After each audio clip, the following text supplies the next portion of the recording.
5 اصول پھر سے دہرا دیتا ہوں آرام سے، غور سے سن لیجئے۔ پہلا اصول، اسلام میں علم صرف اور صرف وہی ہے جو اللہ نے قرآن میں سکھایا۔ دوسرا، اس علم کو سیکھنا ہے تو ہم سیرت النبی صلی اللہ علیہ وسلم سے سیکھیں گے۔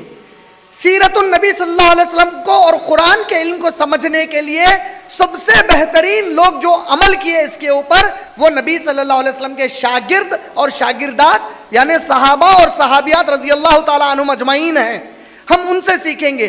کبھی کوئی مسئلہ ایسا آ جائے جو ہم کو سمجھ میں نہ آئے یا اختلاف دکھے، ہم ہمارے وقت کے بہترین علماء اکرام کے پاس جائیں گے، اور اگر دیکھیں کہ علماء میں بھی کچھ اختلاف ہے تو ہم دو طرف کے علماء سے تحقیق پوچھیں گے، ان سے سوالات کریں گے، اور انشاءاللہ جو بھی قرآن اور حدیث سے سب سے زیادہ قریب لگے ہم ان کی بات کو لے لیں گے۔